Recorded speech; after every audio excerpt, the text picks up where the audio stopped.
agradó a los Caínes, solo consiguió levantar sospechas y resquemores.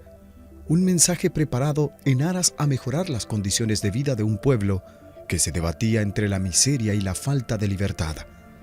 Era usado en su contra, sin percatarse de su alto sentido evangélico. No importaba que lo explicara de varias formas, siempre eran tergiversadas. Un claro ejemplo de esto es su homilía del 16 de septiembre de 1973, pronunciada en Aguilares, en ocasión de celebrar la independencia, sobre el buen samaritano. En la interpretación del pasaje lucano, similar a Jesús, utilizó una figuera, marginada, despreciable, desde la óptica civil-política, y contraria a Dios, desde la óptica religiosa, un hombre a quien llamaban comunista. En la región acertó a pasar por aquel sitio de la Troncal y al verlo sintió compasión. Entonces se acercó al hombre, le curó las heridas lo mejor que pudo y le puso vendas. Luego lo subió a su propio carro, lo llevó a un alojamiento y lo cuidó ahí. Al día siguiente, cuando el hombre a quien llamaban comunista se iba, sacó algunos dineros y los dio al dueño del alojamiento y le dijo: «Cuida a este hombre, y si gastas algo más, te lo pagaré cuando yo vuelva». Pues bien, ¿cuál de estos personajes te parece que fue el prójimo del hombre que fue asaltado por los ladrones? El católico salvadoreño dijo: «El que tuvo compasión de él». Entonces Jesús le dijo: «Anda y haz tú lo mismo». El padre Rutilio, al aplicar la parábola a la realidad salvadoreña, no veía un hombre herido. El herido era el pueblo completo. Al pueblo lo dejaban todos atrás, tendido en el camino, moribundo y sin voz. Dejemos de hablar tanto del pueblo y demostremos realmente con hechos que tenemos amor a Dios y al pueblo, ya que eso es tener fe en Dios y su imagen, el hombre. El siervo de Dios amaba al pueblo y deseaba lo mejor. Quiso el siervo de Dios demostrar que el buen samaritano no se conformó con acercarse al herido.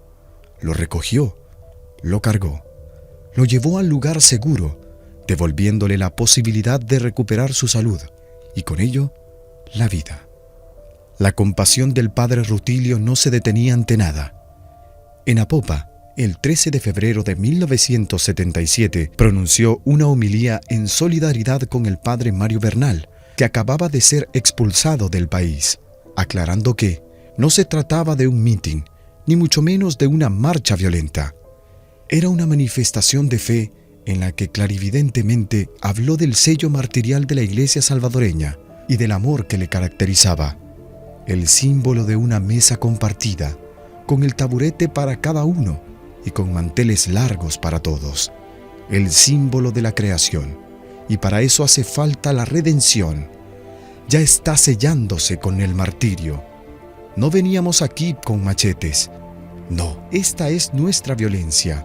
La violencia está en la palabra de Dios, que nos violenta a nosotros y que violenta a la sociedad y que nos une y nos congrega, aunque nos apaleen. Por lo tanto, el código se resume en una palabra: amor. Contra el antiamor, contra el pecado, contra la injusticia, contra la dominación de los hombres, contra la destrucción de la fraternidad. En estas homilías se descubre a un Rutilio plenamente identificado con Jesús. Veía con los ojos de Cristo, juzgaba la realidad a la luz de la palabra, tradición y magisterio, y actuaba como Cristo lo hubiera hecho, es decir, con misericordia, anunciando la buena nueva y denunciando el pecado. Un ver, juzgar y actuar que le llevó a padecer incomprensiones, intolerancias, acusaciones, burlas, persecución de espías, entre otras más, sufrimientos de los cuales siempre estuvo consciente. Es peligroso ser cristiano en nuestro país. Prácticamente es ilegal ser cristiano cabal en nuestro medio. ¿Por qué? Porque estamos basados en un orden establecido ante el cual la mera proclamación del Evangelio resulta subversiva. ¿Cómo no va a arder que les descubran la maldad? Sabía que su pasión en los olivos tenía su final, el asesinato, que nosotros, agradecidos por su testimonio, llamamos hoy muerte martirial. En una carta personal del 9 de abril de 1974, Rutilio explica la situación del área rural, en donde le ha tocado acompañar a una comunidad geográficamente lejana de la parroquia para celebrar Semana Santa. En ella también se refiere a la persecución que sufre la Iglesia por presentar un evangelio liberador que busca el bien común de todos. Todas estas humildes gentes son las tributarias de Aguilares y del Paisnal, en lo comercial y en lo político. Para allá salen en caravana y de aquí también salen grandes caravanas para trabajar en llanuras ricas en caña, donde dejan el sudor de su trabajo, su vida y su salud por ganar unos pinches centavos, mientras los dueños de las tales grandísimas propiedades van colocando sus grandes cantidades de dinero en los bancos de dentro y fuera del país. Todos esos cacicones están alebrestados con el anuncio del Evangelio que exige fraternidad, igualdad y amor entre los hombres todos, que son los poseedores de la tierra entera. Carta de Rutilio Grande a Benigno y José Ángel, 9 de abril de 1974. Pero los ataques de los medios de comunicación a la Iglesia comprometida en mejorar la situación humana y social de los pobres era obvia, como lo evidenciaban comunicados y panfletos publicados diariamente por la prensa al servicio de los poderes. He aquí un ejemplo. Y estos prelados, que nada tienen de cristianos, se han dedicado al asalto de ciudades, como ocurrió en Quesaltepeque, Suchitoto, Aguilares y Sinquera, etc. Y la sombra de odio y rencor, como lo pregonan en sus hojas sueltas que profusamente circulan por la campiña salvadoreña a empujar a nuestro país a la destrucción. Comunicado del Consejo Coordinador Nacional de FARO, sin fecha de datación. FARO son las siglas del Frente Agropecuario Regional Organizado, institución de extrema derecha que aglutina una numerosa cantidad de gremiales relacionadas con la industria y la agricultura. Como lo explica en la carta del 9 de abril de 1974, antes citada, en este tiempo, la persona del padre Rutilio fue dañada por una serie de calumnias y malentendidos que afectaron su estado de ánimo. Esto no fue motivo, sin embargo, para cejar de su propósito de promover la sociedad hacia un país más justo en favor de los más desposeídos. La situación política era muy tensa. Siempre había grupos extremos que defendían sus intereses. Rutilio, en medio de esta vorágine, supo mantenerse fiel al Evangelio de Jesucristo y en las más de una ocasión ofreció su vida para conversión de aquellos que lo criticaban o no pensaban como él, más aún, por aquellos que explotaban a los más indefensos. El padre Rutilio trabajó arduamente no solo para llevar el Evangelio a los pobres, los cuales tenían una sed de la palabra de Dios, sino también para despertar la conciencia social en ellos, ayudando a los que ya estaban organizados en cooperativas a adquirir una conciencia cristiana de su compromiso, y para que este compromiso fuera más evangélico, ayudando también en el trabajo tecnificado del campo. El padre Rutilio aplicó una pastoral apegada a la realidad y a los tiempos, con el afán de llevar a cabo e implementar la doctrina del Concilio Vaticano II. Su muerte martirial. El padre Rutilio era muy estimado no solo por la gente que le tenía un profundo cariño, sino también por sus compañeros sacerdotes y por su obispo. Como era de esperarse, y sabiendo su compromiso evangelizador con los campesinos, tenía también enemigos. Esto quedó claramente evidenciado cuando le ocasionaron una muerte criminal y sangrienta. Corría el año de 1977. Se celebraba la novena en honor a San José, en el Paisnal. El padre Rutilio fue invitado a presidir una de las Eucaristías.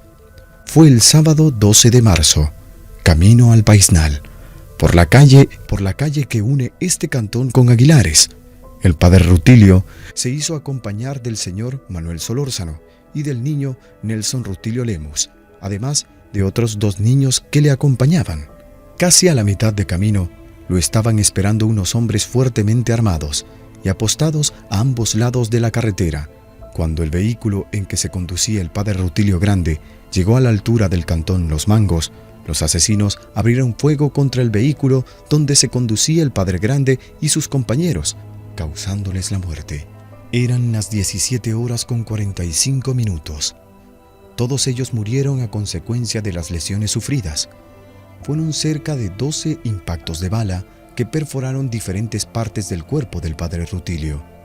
Así fue crucificado este hombre de Dios, cerca del lugar que lo vio nacer, dando testimonio de su amor a los pobres, a Jesucristo y a su iglesia. El padre Rodolfo Cardenal relata en la biografía del siervo de Dios que poco antes de morir, éste dijo en voz baja: «Debemos hacer lo que Dios quiere». El perdón a sus asesinos lo había dado tiempo antes de morir. El odio no cabe en un cristiano. Aunque nos apaleen y nos quiten la vida, tenemos que seguir amando y perdonando. Así nos enseñó Jesús, ¿verdad? Padre, perdónales, sepan o no sepan lo que hacen. En la noche, su cuerpo fue levantado y vestido junto a sus 2 hermanos de martirio. Monseñor Romero pidió que los 3 fueran trasladados a Catedral Metropolitana, donde se celebraría una misa de cuerpo presente. Presidió la misa Monseñor Luis Chávez y González, y junto a él, Monseñor Romero y Monseñor Arturo Rivera y Damas, acompañados de muchos sacerdotes. Posteriormente, sus cuerpos fueron colocados al interior del templo de El Paisnal. Murieron víctimas del pecado de idolatría al poder, a la riqueza y a la autocomplacencia, practicada por un reducido grupo de la élite política y empresarial del país, que no resistió oír el anuncio de la buena nueva, que auguraba la llegada del reino. A 41 años de su muerte martirial, nos sentimos invitados a pronunciar las palabras del padre Rutilio Grande: «Debemos hacer lo que Dios quiere».